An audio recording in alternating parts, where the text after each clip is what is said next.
Hello friends, ഇന്ന് നമ്മളൊരു അടിപൊളി ചിക്കൻ വിങ്സിന് റെസിപ്പി ആയിട്ടാണ് കേട്ടോ വന്നിരിക്കുന്നത്. അപ്പോൾ അതിനായിട്ട് ഞാനിപ്പോൾ 1/4 കിലോ ചിക്കൻ വിങ്സ് നന്നായിട്ട് കഴുകി വൃത്തിയാക്കി എടുത്ത് വെച്ചിട്ടുണ്ട്. സ്കിന്നൊന്നും കളയാണ്ടാണ് കേട്ടോ നമ്മൾ ചെയ്യുന്നത്. ഇതിലേക്ക് നമുക്ക് 1 ടേബിൾ സ്പൂൺ ഇഞ്ചി നല്ല കുനുകുനാന്ന് അരിഞ്ഞ് ചേർത്ത് കൊടുക്കാം. 1 ടേബിൾ സ്പൂൺ തന്നെ വെളുത്തുള്ളിയും ചേർക്കുന്നുണ്ട്. ഇനി നമുക്ക് 1 ടേബിൾ സ്പൂൺ സോയ സോസ് ചേർത്ത് കൊടുക്കാം. ഇതിലേക്ക് നിങ്ങളുടെ സ്പൈസിന് ആവശ്യമായിട്ടുള്ള പെപ്പർ പൗഡർ ചേർത്ത് കൊടുക്കാം. ഞാനിപ്പോൾ ഏകദേശം ഒരു 1/2 ടീസ്പൂൺ പെപ്പർ പൗഡർ ചേർക്കുന്നുണ്ട്. ഇനി നമ്മൾ ചേർക്കുന്നത് 1 ടീസ്പൂൺ പാപ്രിക്കയാണ്. ഇതിലേക്ക് ഇപ്പോൾ ഒരു 1/4 ടീസ്പൂൺ പഞ്ചസാര ചേർത്ത് കൊടുക്കുന്നുണ്ട്. ഇതെല്ലാം കൂടി നമുക്ക് നല്ലപോലെ മിക്സ് ചെയ്യാം. ഉപ്പ് ഇപ്പം ഞാൻ ചേർക്കുന്നില്ല, കാരണം സോയ സോസിൽ അത്യാവശ്യം ഉപ്പുണ്ട്, അതുകൊണ്ടാണ്. ഇതൊരു 1 മണിക്കൂറെങ്കിലും നമ്മൾ മിനിമം മാരിനേറ്റ് ചെയ്യാൻ വെക്കണം.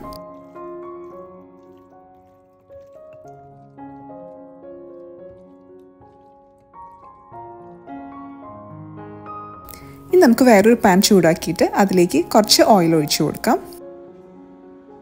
ഇനി നമ്മൾ മാരിനേറ്റ് ചെയ്ത് വെച്ചിരിക്കുന്ന ചിക്കൻ വിങ്സൊക്കെ അതിൽ വെച്ച് കൊടുക്കാം. ഒരു 2 മിനിറ്റ് കഴിയുമ്പോൾ ഇതൊക്കെ ഒന്ന് മറിച്ചിട്ട് കൊടുക്കാം. ഇങ്ങനെ തിരിച്ചും മറിച്ചിട്ടിട്ട് നന്നായിട്ട് ഇത് ഫ്രൈ ചെയ്തെടുക്കാം. നമുക്ക് ഏകദേശം ഒരു 8 മിനിറ്റ് ആകുമ്പോഴേക്കും ചിക്കൻ വിങ്സൊക്കെ നന്നായിട്ട് ഫ്രൈ ആയിട്ട് വരും. മുൾഭാഗം നല്ല ക്രിസ്പി ആയിട്ടും ഉള്ളിൽ നല്ല ജ്യൂസി ആയിട്ടായിരിക്കും ഇരിക്കുക. അപ്പോൾ ഇതിങ്ങനെ ഫ്രൈ ചെയ്തിട്ടുണ്ടെങ്കിൽ നല്ല സ്മെല്ലായിരിക്കും കേട്ടോ. ആ ഇഞ്ചിയും വെളുത്തുള്ളിയൊക്കെ പതുക്കെ ഇങ്ങനെ മൊരിഞ്ഞ് വരുമ്പോൾ നല്ല മണമാണ്.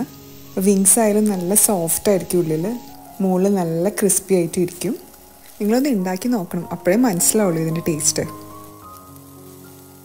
ഇപ്പം നമ്മുടെ ചിക്കൻ വിങ്സ് ഓൾമോസ്റ്റ് കുക്കായി വന്നിട്ടുണ്ട്. ഞാനൊരു പാത്രത്തിൽ 1 ടേബിൾ സ്പൂൺ സോയ സോസ് ഒഴിച്ച് വെച്ചിട്ടുണ്ട്. കുറച്ച് പെപ്പർ പൗഡർ കൂടി ചേർത്ത് കൊടുക്കാം. ഇതിലേക്ക് നമുക്ക് 1/2 ടീസ്പൂൺ ചില്ലി ഫ്ലേക്സ് ചേർത്ത് കൊടുക്കാം. പിന്നെ 1 ടേബിൾ സ്പൂൺ വെള്ളം കൂടി ചേർക്കുന്നുണ്ട്. വീണ്ടും ഒരു 1/4 ടീസ്പൂൺ പഞ്ചസാരയും കൂടി ചേർത്ത് കൊടുക്കുന്നുണ്ട്. നന്നായിട്ടൊന്ന് മിക്സ് ചെയ്ത് നമുക്കിത് വിങ്സിലേക്ക് ചേർത്ത് കൊടുക്കാം. ഇതിൻ്റെ ഒപ്പം തന്നെ ഞാൻ കുറച്ച് സ്പ്രിംഗ് ഓണിയൻ ഗ്രീൻസും കൂടി ചേർക്കുകയാണ്. ഇതിന് നമുക്കൊരു മീഡിയം ടു ഹൈ ഫ്ലെയിമിലിട്ട് നന്നായിട്ടൊന്ന് സോട്ട് ചെയ്തെടുക്കാം.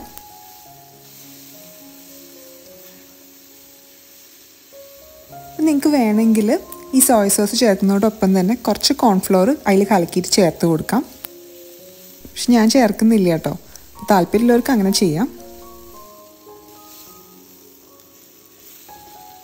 ഇത് നല്ല ഡ്രൈ ആവുന്ന വരെ നമുക്കൊന്ന് ഫ്രൈ ചെയ്തെടുക്കാം. അപ്പോൾ നമ്മുടെ ഈസി ആൻഡ് ടേസ്റ്റി ആയിട്ടുള്ള ചിക്കൻ വിങ്സ് ഇവിടെ റെഡി ആയിട്ടുണ്ട്. എല്ലാവരും ഒന്ന് ട്രൈ ചെയ്ത് നോക്കണം കേട്ടോ. ട്രൈ ചെയ്ത് നോക്കിയിട്ട് ഇഷ്ടമാണെങ്കിൽ നമ്മുടെ ചാനൽ സബ്സ്ക്രൈബ് ചെയ്യാനും മറക്കരുതേ. Thank you for watching. Bye bye.